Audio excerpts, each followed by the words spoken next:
Part 2 ito ng ating Covenant Theology na pinag-aaralan at makikita natin ito sa wikang Tagalog, ating 1689 Baptist Confession of Faith. Ang English niyan ay Of God's Covenant, ang Tagalog ay Kabanatang 7 tungkol sa tipan ng Diyos. Basahin ko muli sa ating kalagitnaan, ang agwat sa pagitan ng Diyos at ng nilikha ay napakalaki.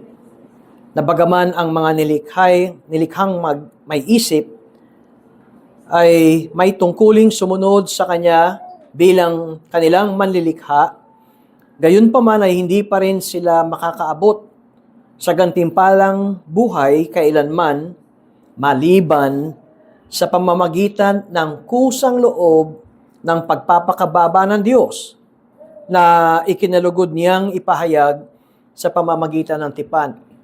Napapansin natin na simulain ng patungkol sa ating confession ng tipan, ang agwat ng Diyos at tao, ang unang-unang tinutukoy dito ay ang unang tao na si Adan, ay dapat ganito talaga ang ating pundasyon, malayo ang agwat ng Diyos sa tao at hindi kahit anong gawin ng tao ay hindi kayang abutin o magkaroon ng gantimpala ng buhay. At ito'y pinakita, mangyayari lamang ito sa pamamagitan ng kusang loob ng pagpapakababa ng Diyos na ikinalugod niyang ipahayag sa pamamagitan ng tipan. Kaya pag pinag-aaralan natin ang tinatawag na God's Covenant, ito ay hindi isang bagay na parang mahigpit, pabigat, o kaya parusa, kundi ang turo ng ating Confession of Faith, ang tipan ay upang magkaroon tayo ng ugnayan, katunayan, pati ng tinatawag nating buhay na walang hanggan. Tingnan ninyo sa talatang 2. Dagdag pa rito, yamang dinala ng tao ang kanyang sarili sa ilalim ng sumpa ng kautusan. Sa pamamagitan ng kanyang pagkahulog, yan ay yung si Adan ay hindi sumunod sa utos ng Diyos, nilabag niya ang utos ng Diyos kung kaya't siya ay nahulog. Tingnan niyo ang karugtong, ay ikinalugod ng Panginoon na gumawa ng tipan ng biyaya, kung saan malaya siyang nag-aalok sa mga makasalanan ng buhay at kaligtasan sa pamamagitan ni Jesucristo. Dito ay niliwanag, itong tipan na ito ay ang tipan ng biyaya.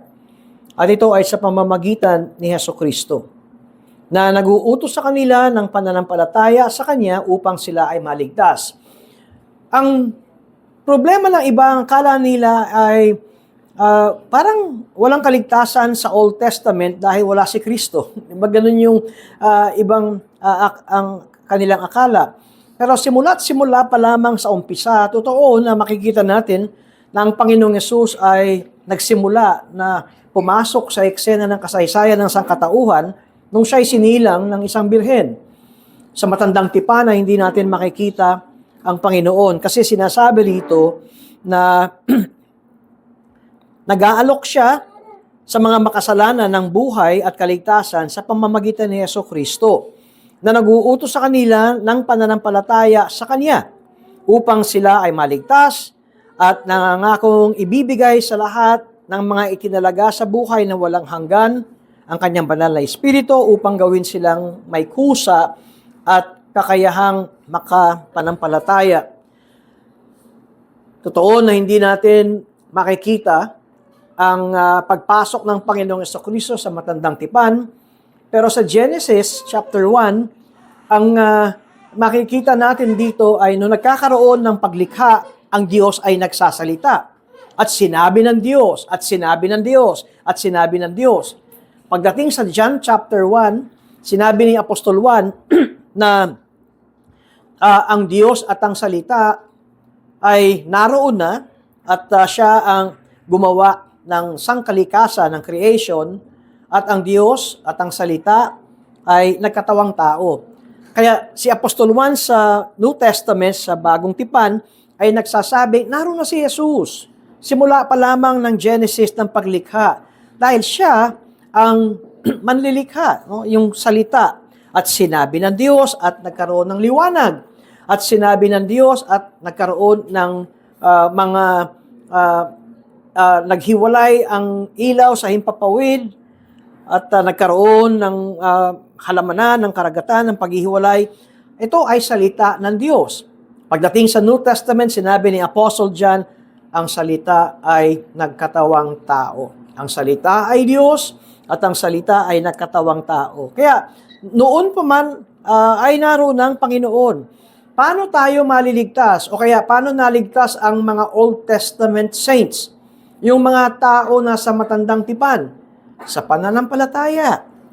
Ang kanilang kaligtasan ay sa pananampalataya. Hindi nga maliwanag, ngunit sapat na kapag ang Diyos ay nagsalita at nangako, ito ay kanilang tanggapin, ito ay kanilang sampalatayanan, yun ang sukatan ng pananampalataya. Si Abraham ay sumampalataya at ang sabi at ito ay ibinilang sa kanyang katuwiran. Saan sumampalataya si Abraham? Sumampalataya siya sa pangako ng Diyos. Pero sinasabi na bagamat ito ay sa pamamagitan ni Jesucristo, ang paliwanag ng iba, wala pa naman si Jesus sa matandang tipan. At inihiwalay kasi nila ang Diyos kay Jesus. At tandaan natin, si Jesus ay Diyos. Kaya ang pagsampalataya ng Old Testament saints, yung mga tinawag ng Diyos, ang kanilang kaligtasan ay sa pagsampalataya o pagtanggap ng salita o pangako ng Diyos. At dito sa may sumunod na talata, ang tipang ito ay pinahayag sa Ebanghelyo. Ngayon, may Ebanghelyo na nung una pa. At ito ay ibinigay ng Diyos kay Adan sa pangako ng kaligtasan sa pamamagitan ng binhi ng babae. Ang punto natin ito ay doon sa Genesis 3, verse 15, ay naroon na ang Ebanghelyo. Ano ba yung Ebanghelyong makikita natin? Sa binhi ng babae ay madudurog o dudurugin ang ulo ni Satanas. At yun ay sinasabi na sa ating kapahayagan ng pananampalataya, ito ay ipinahayag noong una pa, ito ay ipinangako kay Adan ng kaligtasan sa pamamagitan ng binhi ng babae. At pagkatapos sa pamamagitan ng dumaragdag na mga yugto ay sumulong. Ngayon, ito ang ating pag-aaral. Nakita natin sa Genesis 3:15 ay merong ipinangako ang Diyos. Pero, hindi natatapos doon.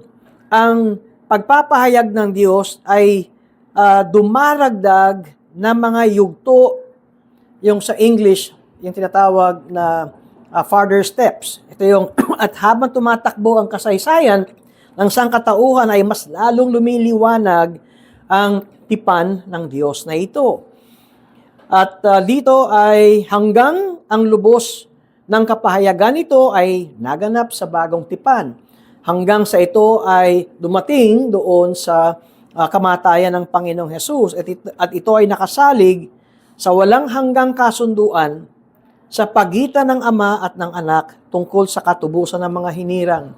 Itong nangyayari sa atin na kasaysayan ng sangkatauhan simula nung nilikha ng Diyos ang langit at lupa at hanggang sa katapusan ng mundo, hindi dyan nagsimula ang kapahayagan ng Diyos kasi may sinabi nakasalig sa walang hanggang kasunduan sa pagitan ng Ama at ng Anak tungkol sa katubusan ng mga hinirang. Ang sinasabi ng ating kapahayagan ng pananampalataya, meron ng kasunduan. Ngayon, tandaan natin, ang tipan ay hindi lamang pangako.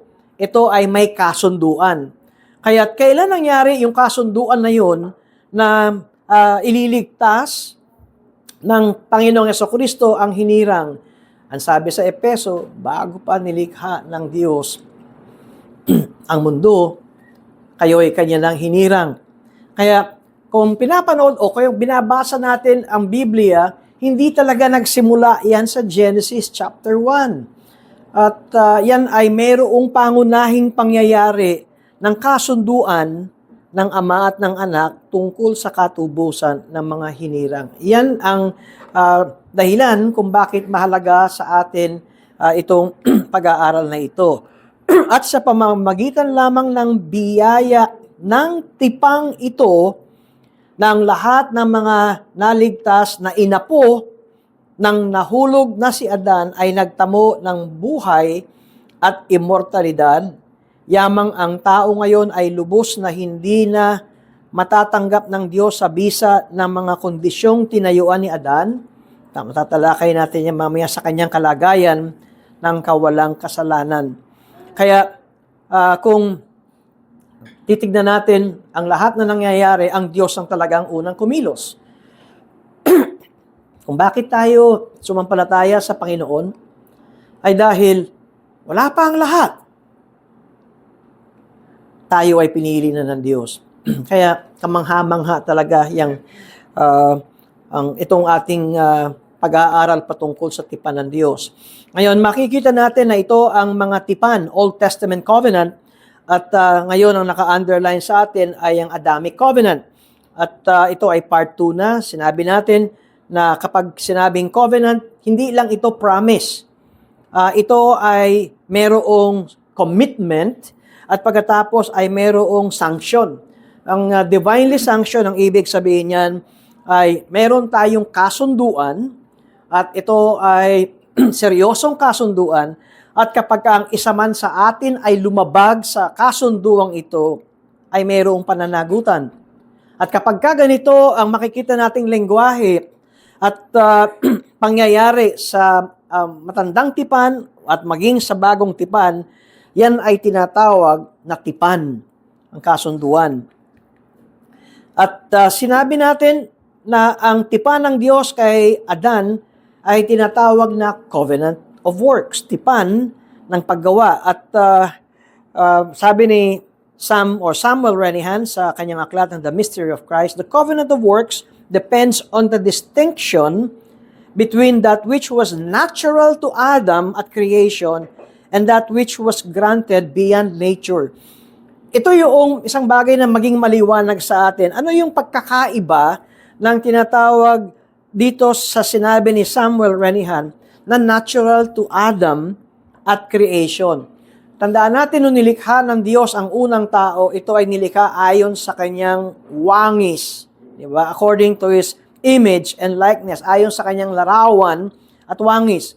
Maraming pag-aaral, ano ba ang ibig sabihin natin ng wangis at larawan ng Diyos, the image and likeness of God, sa buhay ng unang tao.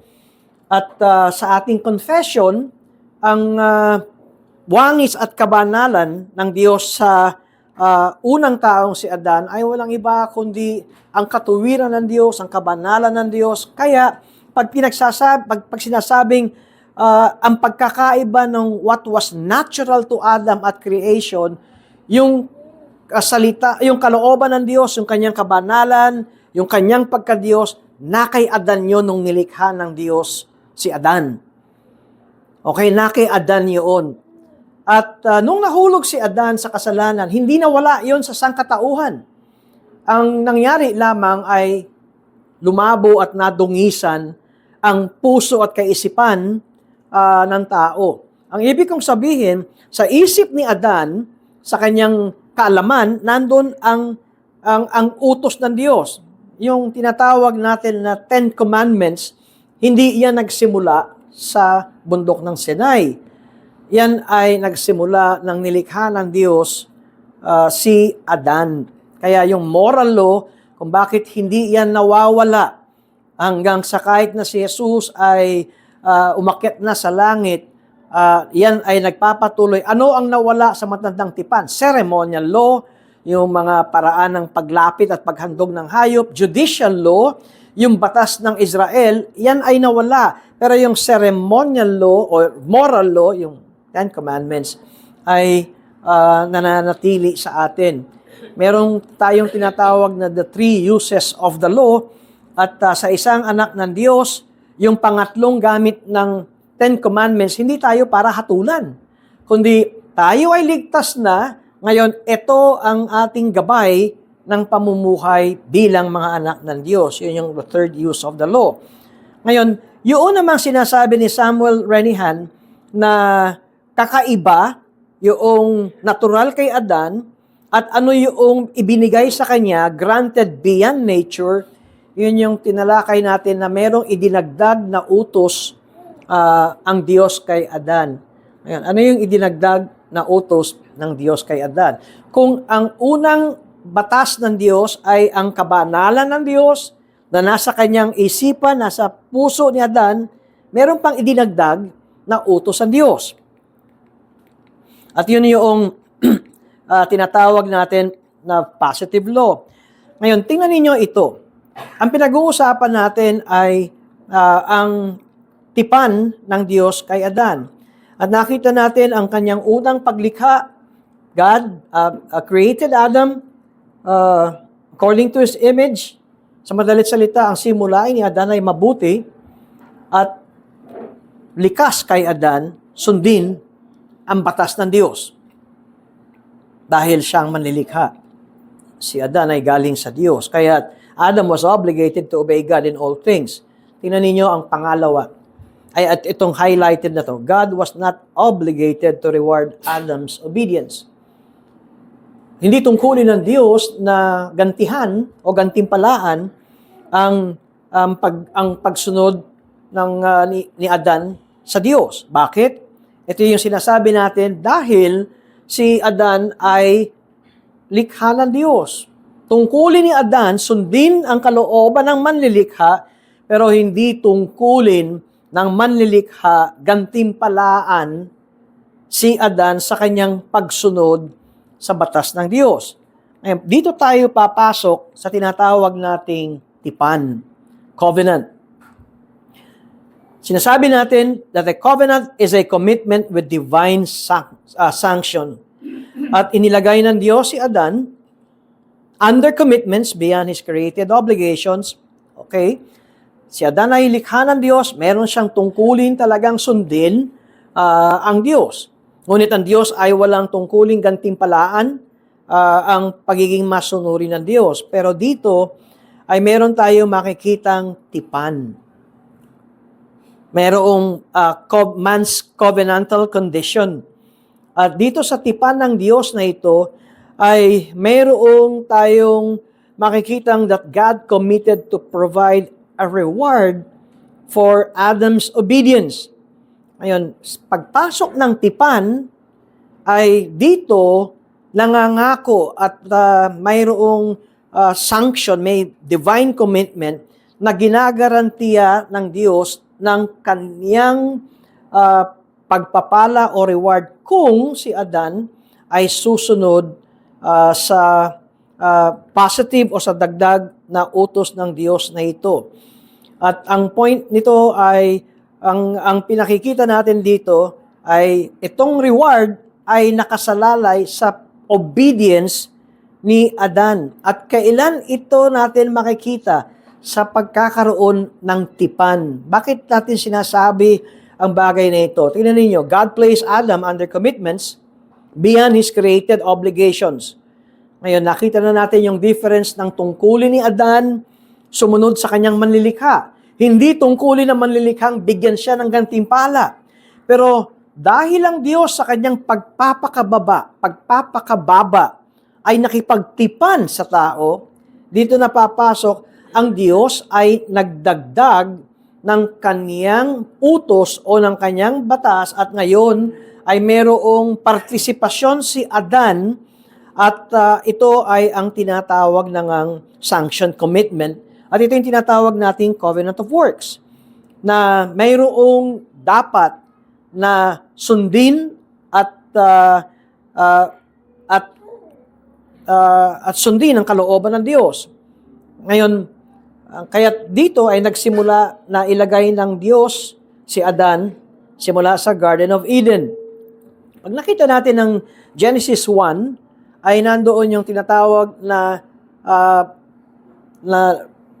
pagbibigay ng layunin ng Diyos na si Adan ay magpakarami, si Adan at si Eva ay mga anak na marami, and pagkatapos to subdue the land. Maaaring di natin napapansin na ibinibigay ng Diyos ang otoridad kay Adan na maging hari ng buong mundo. Yun yung Genesis chapter 1. Pagdating ng Genesis chapter 2, yung kanyang pagiging ruler ng buong mundo ay kinakailangan magsimula sa isang maliit na lugar.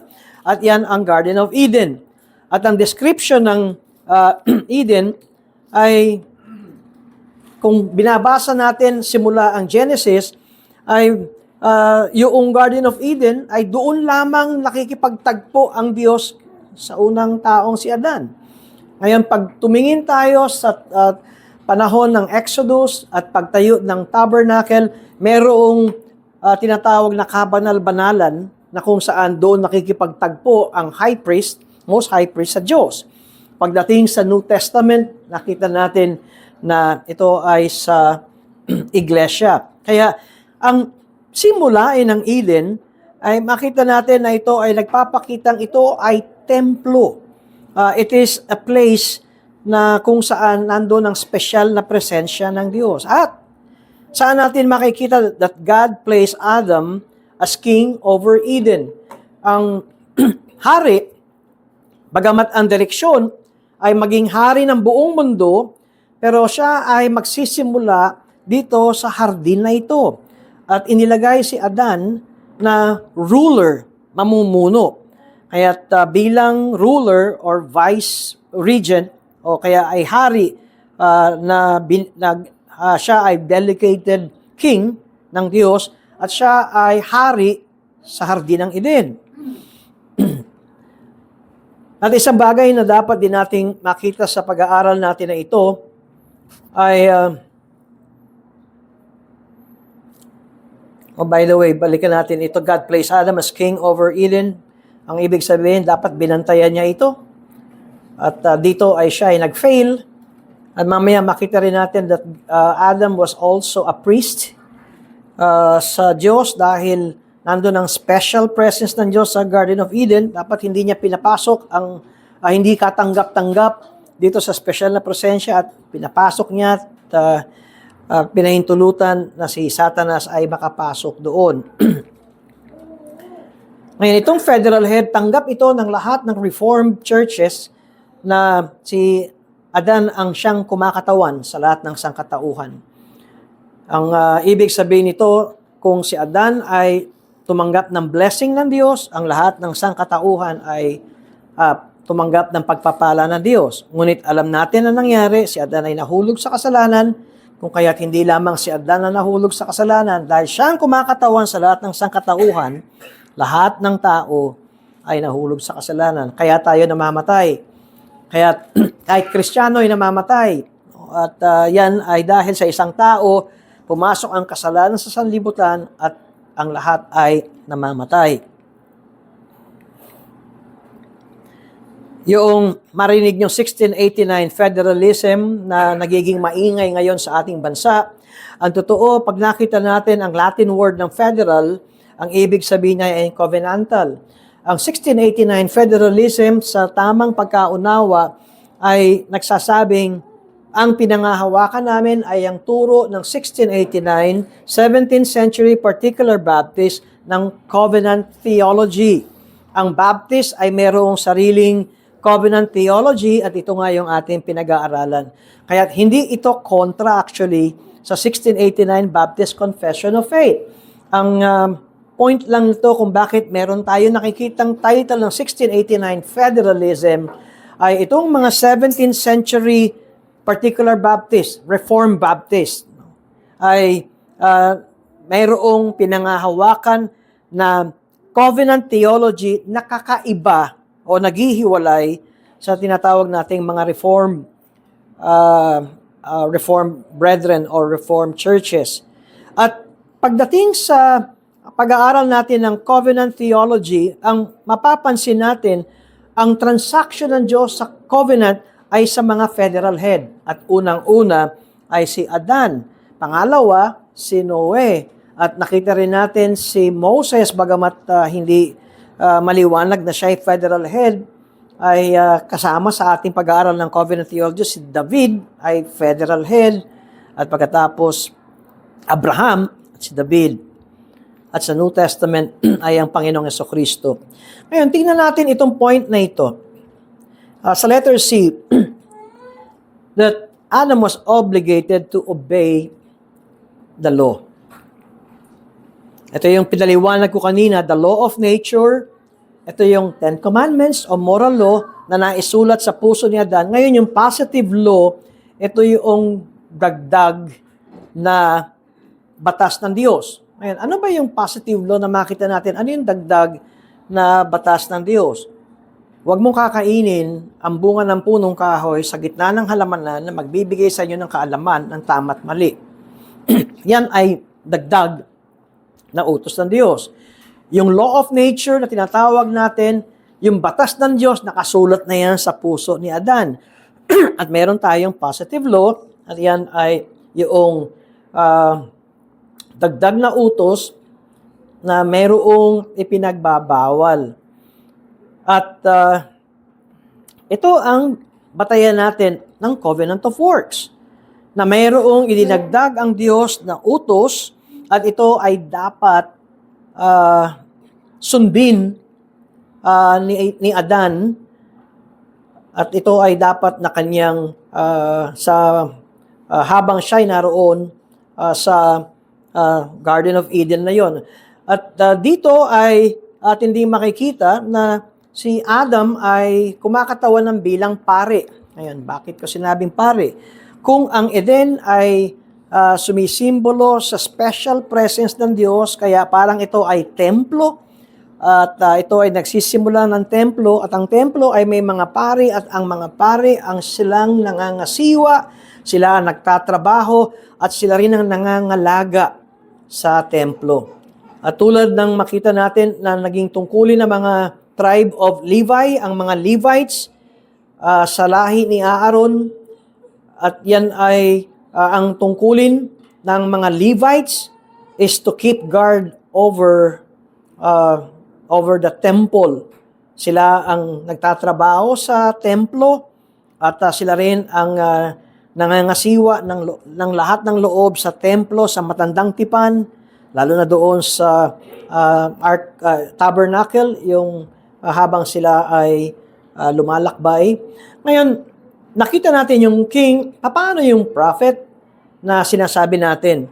Ang prophet, ang designation ng prophet ay ang taong tumatanggap ng salita ng Diyos. Kaya nga tinan yung mga propeta sa Old Testament, thus says the Lord. Ngayon, si Adam ay maaaring ma-consider na prophet dahil siya'y tumatanggap ng salita ng Diyos at siya'y kinakausap ng Diyos. Doon sa priest, babantayan mo ang templo at ano ang makikita natin na turo ng tungkulin ng mga priest sa temple, sa Old Testament temple, that no unclean thing shall enter the sanctuary of the Lord. If any outsider comes near, he shall be put to death. Kaya alam natin kung bakit naglagay ang Diyos ng kerubin doon sa Garden of Eden, nung pinalayas na niya ang mag-asawang ito dahil kapag sila'y nagpumilit na pumasok sa Garden of Eden, sila ay matcha-chop-chop ng anghel. At ganoon din naman nakita natin yung paano namatay o pinatay ng Diyos ang anak ni Aaron na si Nadab at si Abihu. Sila ay nanghimasok at gumawa ng gusto nilang paraan sa tabernacle at sila ay namatay. Kaya may tungkulin ang mga Levites na kung may mga outsider dapat at pumasok dito sa temple na ito, ay ang kanilang kahantungan ay kamatayan. Ngayon, tingnan natin itong pangako ng Diyos ng eternal life. Meron ba tayo makikita sa ilalim ng covenant of works? Importante ito. Dahil if Adam obeyed God, the tree of life was a pledge of eternal life. Dalawa ang punong makikita natin doon sa gitna ng halamanan. Hindi ibig sabihin dalawa lang ang puno. Pero doon sa gitna ng halamanan ay merong tree of life tsaka merong tree of knowledge of good and evil. Ang point natin ito ay ang dalawang punong ito ay merong important role pagdating sa covenant of works made with Adam.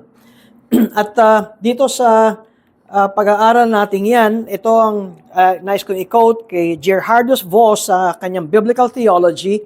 The tree, and I will quote, was associated with the higher, the unchangeable, the eternal life to be secured by obedience throughout his probation. Ngayon, anong ibig sabihin nito? Magkakaroon si Adan ng buhay na walang hanggan sa pamamagitan ng kanyang gawa. Okay? Sa Genesis 1 and 2, ang eternal life ay ipinangako ng Diyos kay Adan sa pamamagitan ng kanyang pagsunod. Yan ang covenant of works. Pero dahil ito ay tipan, meron itong sanction, meron itong seryosong kaparusahan kung hindi mo ito tinupad. Kaya dito ay makikita natin ang binigay ng Diyos. Kung ikaw ay susunod, may gantimpala ka, tree of life. Mamumuhay ka na ng pangwalang hanggan. Ngunit kung ikaw ay lalabag, ang magiging kaparusahan mo ay ang kamatayan. Ngayon, anong ibig sabihin ng paglabag? Pag kinain mo yung tree of knowledge of good and evil, ikaw ay mamamatay. Kaya kung yung dalawang puno na yon ay nagpapaalala kay Adan ng eternal life kung kanyang susundin ng Diyos o kaya kamatayan kung kanyang lalabagin itong positive law o yung dinagdag na utos ng Diyos. Kaya tingnan ninyo ang simbolo ng dalawang punong ito. Nandun ang simbolo ng eternal life at ang tree of knowledge of good and evil ay symbol of the threat of the covenant. Ikaw ay mamamatay kung kakainin mo ang bunga ng punong kahoy na nagbibigay sa iyo ng kaalaman ng mabuti sa mali.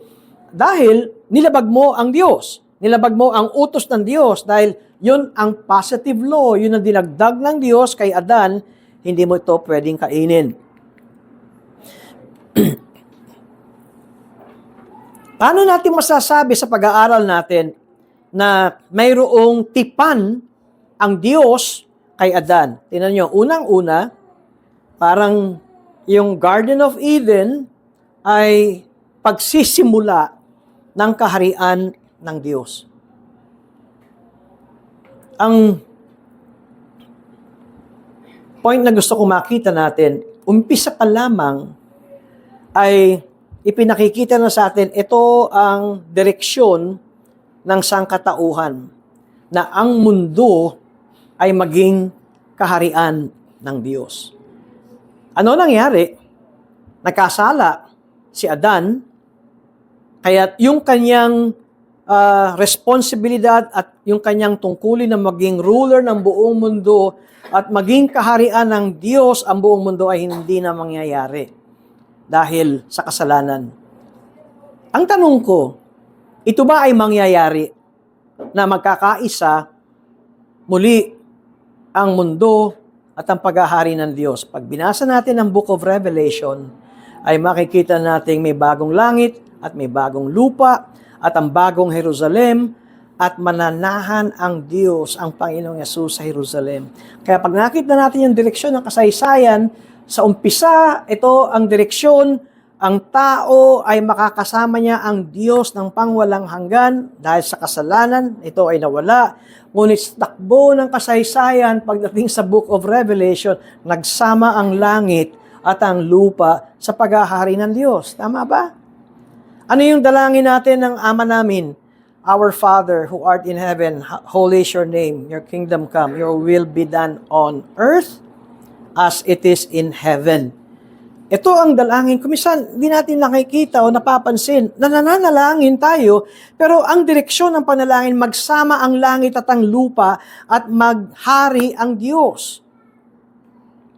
Iyon ang ibinigay na otoridad ng Diyos kay Adan at pagkatapos si Adan ay kumakatawan sa lahat ng sangkatauhan as a federal head. Binigyan siya ng batas na sundin at kung siya ay susunod sa utos ng Diyos na yun, sa batas ng Diyos, mayroon siyang gantimpala. Huwag mo lang kakainin yung bunga ng punong kahoy na magbibigay sa iyo ng kaalaman ng tama at mali. Ngunit, ano nangyari? Nilabag niya ito. Kaya doon sa kanilang kasunduan na iyon, ay nagkaroon ng sumpa at dito pumasok ang kamatayan. Again, sabi ni Samuel Renihan, the covenant of works was a supreme blessing and privilege. Dahil ito yung tipan ng Diyos na gagawin ni Adan na kung susunod lamang at kung sumunod lamang si Adan ay magkakaroon ng pangwalang hanggang pagkakaisa ang Diyos at ang tao for all eternity. Pero ang nangyari ay nilabag ni Adan ang utos ng Diyos. Yung ating pag-aaral ng gaano ba katagal na si Adan ay susunod sa utos ng Diyos dito sa ating pag-aaral, yan ay probationary, panandalian at pansamantalang pagsunod. The covenant of works was not an endless demand for obedience in the garden. Yan ay pagsubok, yan ay testing kay Adan ng kanyang pagsunod. At makikita niyo ang talagang goal ng covenant of works ay eschatological end. Ang ibig kong sabihin dito ng eschatological end, nang nilikha si Adan, ang talagang nais ng Diyos, sundin ni Adan ang utos ng Diyos, hindi niya kakainin yung bunga ng punong kahoy na yon. At ang mangyayari noon, ang magiging bunga noon, ang mundo ay paghaharian ng isang matuwid na Adan, isang banal na Adan na hindi na nagkasala. Si Adan nung nilikha ay walang kasalanan. Ang problema, hindi pa nasusubukan si Adan. Okay? Lagi natin nakikita, siya lamang ang taong nilikha ng walang kasalanan. Kaya lamang, meron tayong tinatawag na probationary period. May panahon na susubukan si Adan at ang naging bunga ng testing na yon, Adam failed. And when Adam failed the test, ano nangyari? Man was in a cursed condition. Sa araw ng kainin mo ang bunga ng punong kahoy na iyan na magbibigay ng kaalaman sa iyo ng mabuti at mali, ikaw ay mamamatay. Namatay bang agad si Adan? Hindi. Pero tiyak na siya ay mamamatay. Pero merong agad na nangyari ng kamatayan. Alam natin ang kamatayan ay paghihiwalay. Pag ang tao ay namatay na pisikal, humiwalay yung kaluluwa sa kanyang katawan.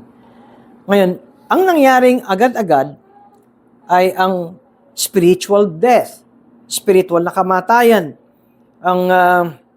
Kaya nga't kinakailangan silang paalisin sa Garden of Eden dahil sila ay ngayon, ang ginawa ni Adan, ang totoo, hindi niya ginamit ang kanyang, hindi niya ipinakita ang kanyang pagiging hari. Nung pumasok ang ahas at nakikipag-usap kay Eva, dapat in-exercise na ni Adan ang kanyang magiging hari.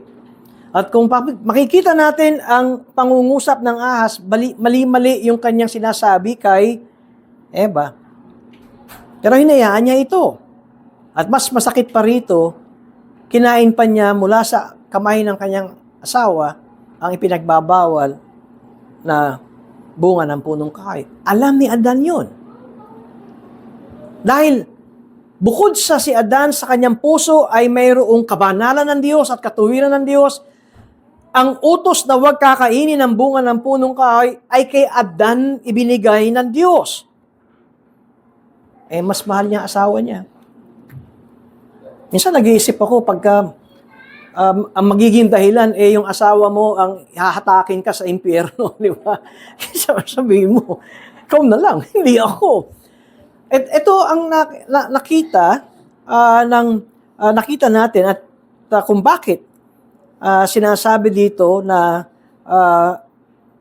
ang bigat ng kasalanan ni Adan dahil dapat siya ang tumayong hari. Pangalawa, dapat siya ay kumatawang pari. Ang ibig sabihin, pinangalagaan niya ang kabanalan ng Garden of Eden. Siya'y propeta, sa kanya ibinigay ng Diyos ang utos, hindi pa rin niya ito tinupad. At dahil dyan, ay nagkaroon ng kamatayan. At ang pinakamasaklap na kamatayan ay ang pangwalang hanggang kamatayan. Narinig ba ninyo yung salitang YOLO? You only live once. Minsan ka lang mabubuhay, kaya magpakasasa ka na sa buhay mo. Diba? Kasi minsan ka lang mabubuhay. May karugtong yun. Tama. Minsan ka lang mamamatay. Pero pag namatay ka, ang buhay mo ay pangwalang hanggan. Ang ibig sabihin, kung ikaw ay namatay na makasalanan, nasaan ang buhay mo? Pangwalang hanggang parusa at poot ng Diyos. Tama, minsan lang tayo mamamatay. Wala naman 2 beses na matay sa mundong ito, 1 beses lang. Pero pagtapos mong mamatay, may buhay ka ng pangwalang hanggan. Kaya, imagine natin yung mga napapahamak na hindi nakakilala kay Kristo. Yung mga namatay na, hindi na natin sila pwedeng ibalik pa sa lupa. Kaya hanggat may hininga, ay ipanalangin natin sila. At dalangin natin na sila ay kahabagan ng Diyos, mabago ang kanilang puso, pakinggan at tanggapin ang Ebanghelyo. Ngayon, ano itong huling part na ito?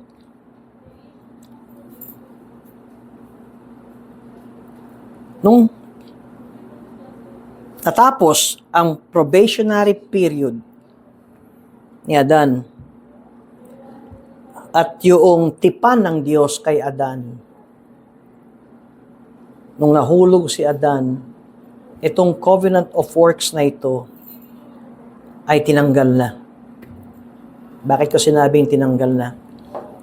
Dahil ang covenant of works ay maaaring maatim at matanggap ni Adan ang buhay na walang hanggan kung susundin niya ang utos ng Diyos. At nung nalabag ni Adan ang utos ng Diyos na yon, at nung sila'y pinalayas na sa Garden of Eden, wala na yung tipan, tapos na yung tipan ng gawa sa buhay ni Adan. Pero,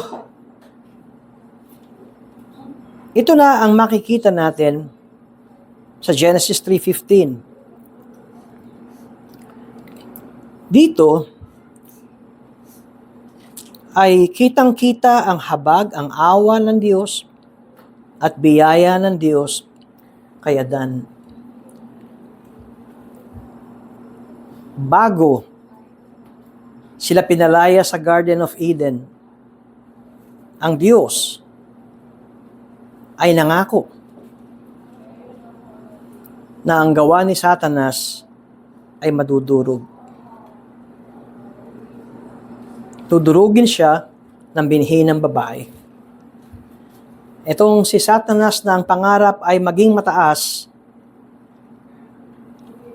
ang hatol ng Diyos kay Satanas, panlupa ka lang. Aapakan ka pa ng paa ng anak o ng binhi ng babae. Anong tawag doon? Awa at biyaya ng Diyos na kanyang ibinigay na pangako. Tingnan niyo ito. Hindi ito utos. It is not a command followed by obedience coupled with the threat of death for disobedience. Iba na ito. Yung tinatawag nating covenant of works, may tipan ang Diyos kay Adan, kapag ka ito ay iyong nilabag, ay merong parusa. Pag ito ay iyong sinunod, ay may gantimpala. At ang tipan ng Diyos kay Adan sa tinatawag nating tipan ng gawa, ay matatamo ni Adan o matatanggap ni Adan ang eternal life kung siya ay susunod. Eh hindi niya nagawa ito. At makikita natin na nung sinabi ng Diyos kay Adan, sa araw na ito ay kainin mo, yung pinagbabawal, ikaw ay mamamatay.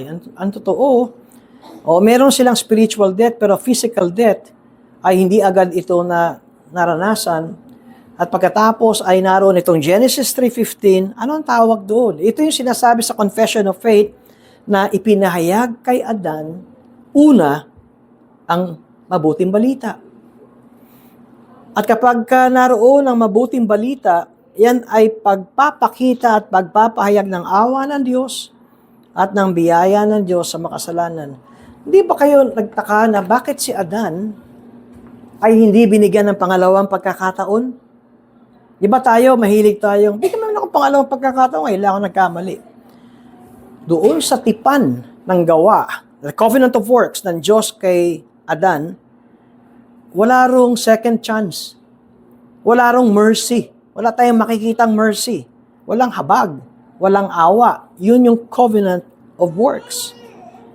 Kaya nga nung si Adan ay, when Adam failed, nung siya ay nahulog sa kasalanan, nandun ang kamatayan na hatol sa kanya.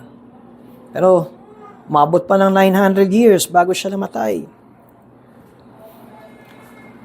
Napansin ba niyo ang Genesis 3:15? Ay nakabatay sa pangako ng Diyos. Ngayon, ito ang pagkakaiba. Ang pagkakaiba, itong pangako ng Diyos na ito, ang Diyos, ang siyang dapat na makitaan ng katapatan. It was a promise that God must be faithful. Kaya, kung nakita natin ang katapusan ng covenant of works, at dito papasok ang covenant of grace, na tayo nasa ilalim ng tipan ng biyaya, ang ating kinabukasan at pag-asa at kaligtasan ay nakasalalay sa katapatan ng Diyos. Tulad ng aking pinangangaral kanina, kung minsan mayroong tendency tayo mga Christians na ang ating katiyakan ng kinabukasan ay sa gawa natin at hindi sa gawa ng Diyos. Dahil salamat sa Panginoon na ang ating katiyakan ng kaligtasan ay nakasalalay sa Kanya at hindi sa akin. Dahil kung nakasalalay ito sa akin as a son or a child of God, tiyak na marami akong failure at tiyak na ako'y mapapahamak. Pero dahil sa biyaya ng Diyos, ang katiyakan ng kaligtasan natin ay sigurado. At dito tayo magtatapos sa pag-aaral. May question ba? Hindi pa rin nagbabago yung aking references.